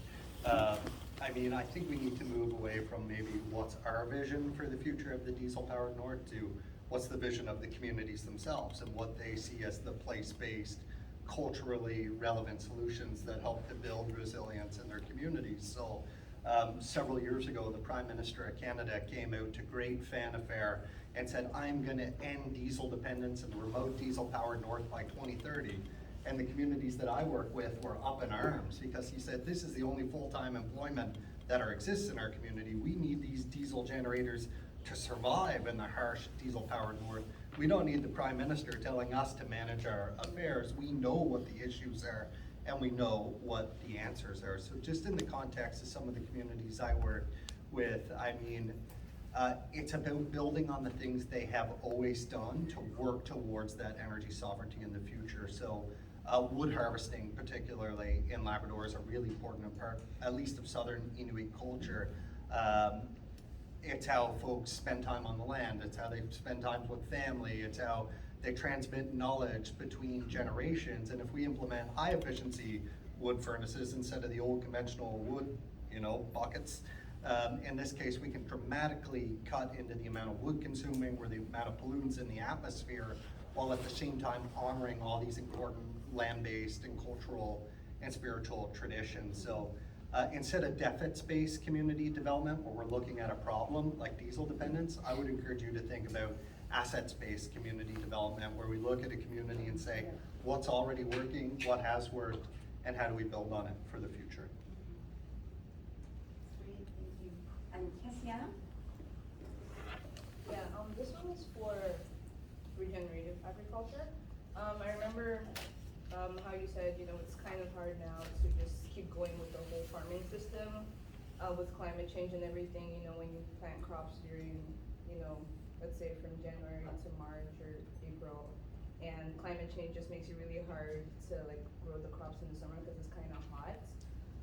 And then something like a natural disaster, for example, Fiona, that was in September last year. This is just out of curiosity, just how did you recover from that with regenerative agriculture? Like how did, you cope after Fiona with everything that happened with the crops, and how regenerative agriculture just made it easier for you to keep going with the farming in the past? Well, I guess the one thing that regenerative agriculture has allowed me to do is build up a surplus of savings. Like, because there's no recovering from something like Hurricane Fiona. Like once you go through something like that, the crops are done. The leaves are bent, the stems are destroyed, the plant's no more. Yeah. I took out those pictures too, but we had 3, greenhouses. They're built by a company in Tennessee. Tennessee experiences high winds, but it's not built for hurricanes. Every greenhouse just flattened. So those are things where, okay, well, I'm just going to have to dip into savings for the short term. And then as the weeks and months came on, I'm reaching out to insurance companies, I'm reaching out to the government programs. They have the financial assistance program. So and that's why I made a bit of a point saying that the government isn't doing nothing. They actually do have a lot of great programs like the reason I was able to afford those greenhouses in the first place was because of the government putting up half the money for them. So yeah, like now that I'm still waiting for maybe 2 or 3 months longer before I find out, okay, of the $20,000 or so of losses from Hurricane Fiona, am I going to get a quarter of that in order for us to, buy a Caterpillar double next year? And as for like the stuff about the heat, when you make your soil healthier and plants grow healthier and stronger, they can deal with more stress. So if you have strong plants when it is windy and regular wind, when it's a little hot or a little cold for the month that you're in, they can sustain that and still grow a good yield. But when you have very weak plants that are just surviving on chemicals and there's no soil life, it's basically just roots dangling in a dead dirt surface, and there's nothing there to resist environmental stressors. So that's when high heat in the future. Like we have a pretty moderate climate in PEI, but I was talking about if things continue in this way 10, 20, 30 years down the road, we have regular 35-degree days. Those are the kinds of stressors where regenerative agriculture and increasing soil health will become more important. That and like water retention, if you have periods of drought, our droughts during the summer are becoming longer. 2 or 3 weeks is not uncommon. You have the water retention capacity in the soil going up exponentially when you have higher organic matter, better soil health. So you don't need as much rainfall when you have the soil acting like a sponge, keeping more water around the plant roots, keeping them alive. So there's just like these compounding effects that really make it a lot more resilient as a system overall. Thanks. It's 4 p.m., so if anyone does need to leave, please leave quietly, but we have time for more questions if anyone has them. Raven, Go ahead. Okay. You guys talked about such different topics, but there were like overlaps and stuff. And then one area that I noticed is like there's such a dispersal of like resources, and there isn't like one like definitive like we should work on this because every community needs something different. And so I guess my question is like, how do you go about getting the community involved? Because like that seems to be an area that you guys also agreed on, is that community involvement is very beneficial. And so how do you go about getting the community involved, and like, is that complicated? And if that makes any sense, yeah. and you've all done it from very different perspectives, very different communities.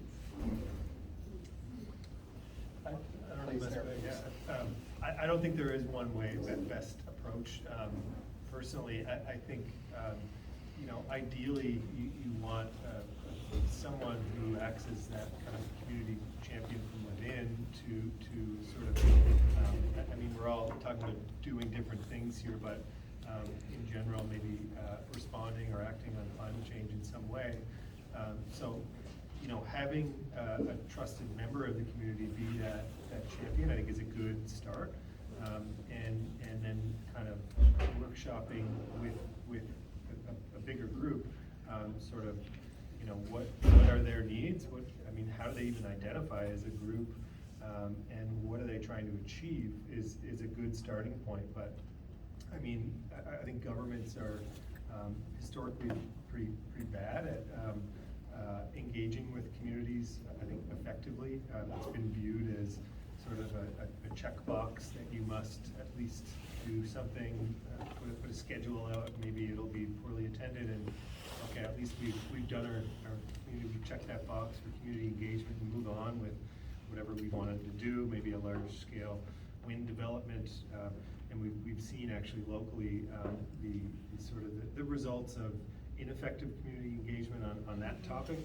So very large scale wind project that the province would like to see go through on eastern PEI that's hit barrier after barrier because the community has not bought into that particular project. So that's just one maybe a cautionary tale of if you go into it just wanting an outcome like the community said yes, you're probably setting yourself up for failure, and that token engagement is not the right approach. But I don't think there is one correct approach. Just every community is so incredibly different. You really have to tailor it to that group of unique human beings, right? Yeah, Derek, the only thing I think I would add is in my work, my mentors in Labrador have kind of taught me to shift from asking, how do we get the buy-in from this community? How do we get their support? How do we get their acceptance, to how do we just show up and support this community and the tremendous things they're already doing. So when I was a young graduate student, I was really keen to do energy sovereignty work in Labrador, and I kind of showed up on this remote island, and honestly, the community was like, screw off. Like, we don't have running water in this community, and until we have that, we don't want to talk about wind turbines or solar panels or high efficiency wood stoves. So for the first 5 years of my research career, I helped them study the water insecurity issue and implement solutions. And then once that base level of, Maslow's hierarchy of needs was there, the community was very much like, okay, we're open to supporting energy priorities now. So I'd encourage you just to show up and to learn openly and honestly what the issues are, and to provide support to the issues a community is dealing with, instead of trying to impose your own agenda of what you think the answers are. Yeah, and I would certainly say yes to that. I think the thing is that you're the learner when you go to have that idea that you're going to be the learner, and people are going to teach you, and it takes time, a lot of time. And showing up and then coming back and keep coming back, and one of the things I learned is that all over the world, parents are really worried about their children. You may know that. You may be the object of that worry. But they really care about their kids, and Vanuatu has like the Southern Hemisphere, we're used to thinking that, the Western Hemisphere is, it's old, and it is, a lot of older people and getting older, but the Southern Hemisphere is, and I think Indigenous communities in Canada, they have a very young population.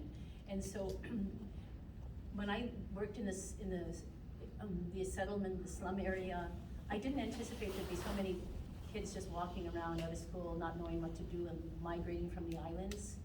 And so I couldn't do a research with youth, so I trained, that was the project I started with Ralph Reagan Vanu. I trained young people to be researchers. And I really think we always have to include young people in any research we do, because it's an opportunity for young people to learn, and then they become the leaders over time, but in a good way, in a collaborative way. So that's what I would say. Thank you. Thank you for that great question and these great Yes, answers. it's really good questions. Don't know if I can follow up that question. This is specifically for the 2040 net zero framework. Obviously, PEI is very similar to a lot of other smaller islands worldwide, and our contribution to GHG emissions, and also the impact that we are seeing. But we're also kind of unique in the sense that we're a province under one of the most developed nations in the world, using the traditional sense of developed. And that's, I think, arguably an impressive advantage for us. With that, I'm kind of just wondering, what type of help or guidance or aid, if any, is the federal government providing for this 2040 project? Is there any aid, or is it just kind of go at it by ourselves? Yeah, I think, so it's a good question. That I think from the beginning we stated that we would need federal help, and the way that we have pitched ourselves to the federal government, federal ministers, Minister of Environment and Natural Resources, is that, like, please, if you have ideas on how you'd like to roll out like a program or a project, we are the perfect pilot ground for those reasons you spoke to. We're feeling the impacts now of climate change, whether sea level rise, coastal erosion, droughts in the summer, more harsh winters, all of the above. But yeah, like you said, we have the benefit of being sort of a wealthy country that can afford to act on that. Unlike a lot of the islands in the global south, for example, who are just they're feeling the brunt of our couple hundred years of emissions. So I think maybe the knee-jerk reaction is to first protect yourselves, armor the coasts, or put in spend all that money on yourselves, which I have, some ethical issues with. There needs to be, you do need to do that to some degree, but you also need to, I think, lessen your contribution to that climate change that's occurring. But to get back to your question, yeah, there's been, I think, some fairly significant federal help, let's say on the fuel switching with electric vehicles, public transit. There are plenty of funds, albeit confusing and restricted, we can tap into on fuel switching and space heating for buildings, particularly in the low-income demographic. The federal government's been really active in the last 6 months to a year in rolling out funding and programs to help those folks. I think it's been limited. It's really focused on homeowners and not as accessible to renters, for example.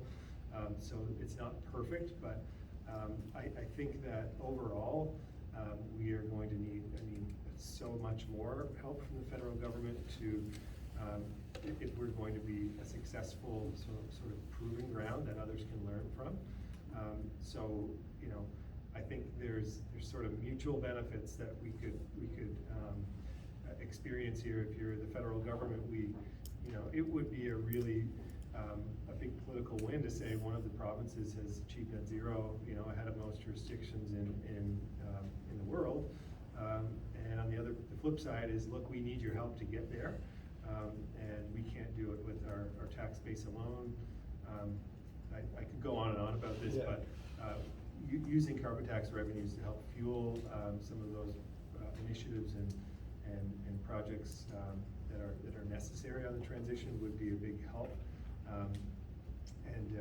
I don't think we've struck the right balance there either, but those are some of the that's one, I think, sustainable source of revenue moving forward that can help drive the change that's necessary. But I think, at least we've got a federal government that has recognized the need to put a price on carbon. That's really rare in the international community. It's almost political suicide to even entertain that. If you look south of the border in the United States, there's no movement on that one. I think we've got a decent partner in our federal government, but one that we have to build relationships with, and we have to prove ourselves that we are a good investment, and we can show results when they do contribute. So I think if we position ourselves well, it could be a big benefit for both sides. Thank you for that great question. So one more question, and then we'll do any roundtable questions. Yes, go ahead. Yeah, I have a question for Jordan.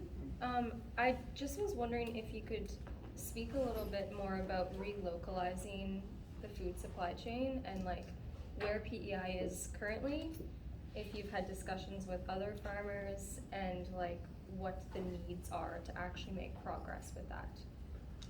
Yeah, it's like everything, I guess everything is connected to everything else. It's multifaceted. So going back to the food system, what are the 4 parts of it? Production, distribution, employment, and environment or resources. So, right now on PEI where we are is we have lots of grocery stores, we have wholesalers, we have lots of farms, lots of farmland. About half of the 1 million acres on PEI is dedicated to farming.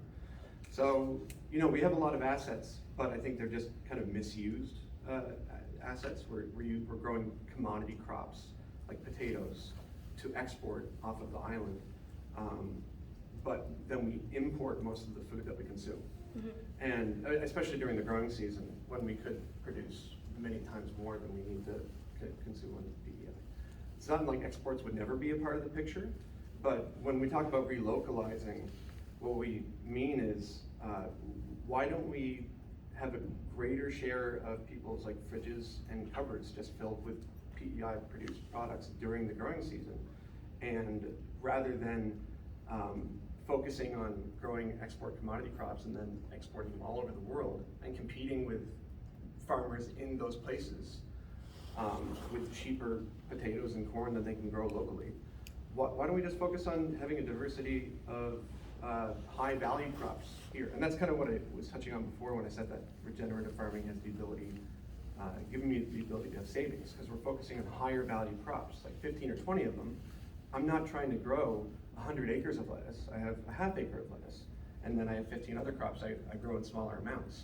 And I'm going directly to the consumer, like those little boxes that we pack for people. So, but I don't want to do it all by myself either. So I go to other farmers in the farmers market and I ask them to sign up for our online store. And I don't have 10 different types of carrots from 10 different producers. I let people specialize because feasibly that's the only way we can make it work. But I don't see why our model couldn't be replicated 1,000 times. It's like we don't need a Superstore and a Sobeys, and that's it, competing each other in every single community. We could have, Maple Bloom Farms online store, and we could have, Soleil's online store, and but we need to be able to communicate back and forth, and instead of viewing each other as competition. I'm selling Soleil's Brussels sprouts, and she could sell my beets, and everyone gets to have like a little bit of a sharing pile, and setting up those distribution networks efficiently so that we're not, expending more energy and time moving stuff around that makes sense. That's the difficult part. It's just like, we have to get things from a farm in Tignish to Charlottetown, or does that make sense? Do we cut off Tignish to stopping, halfway to Charlottetown? Because the same things can be grown in each region.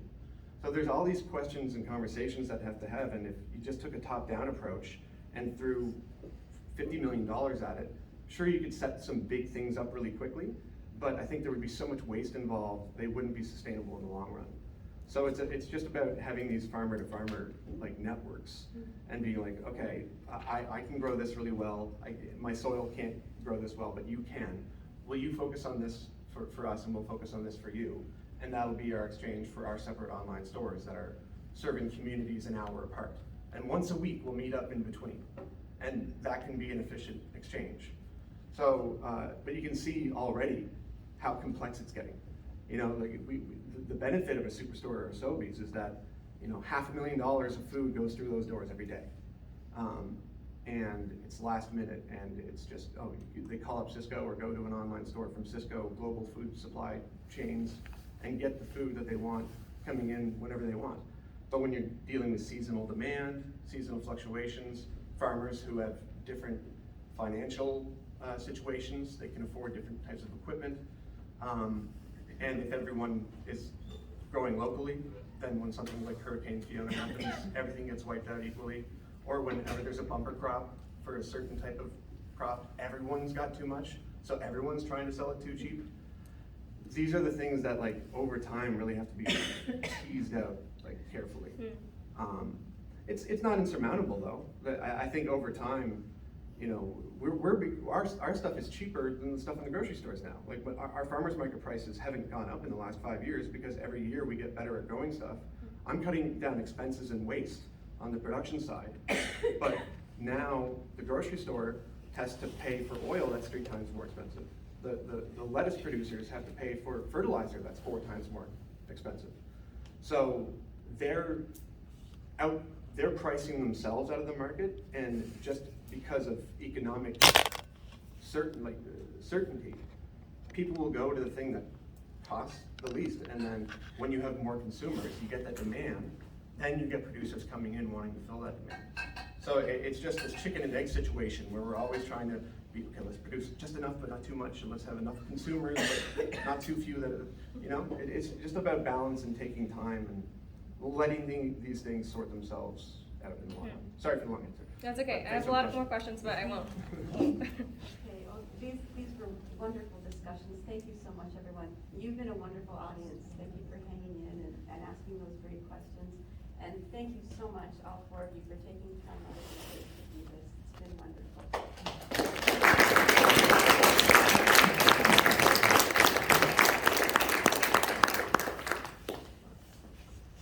Did I take up our time? Yeah. Oh, No, God. no. Oh, okay. I sent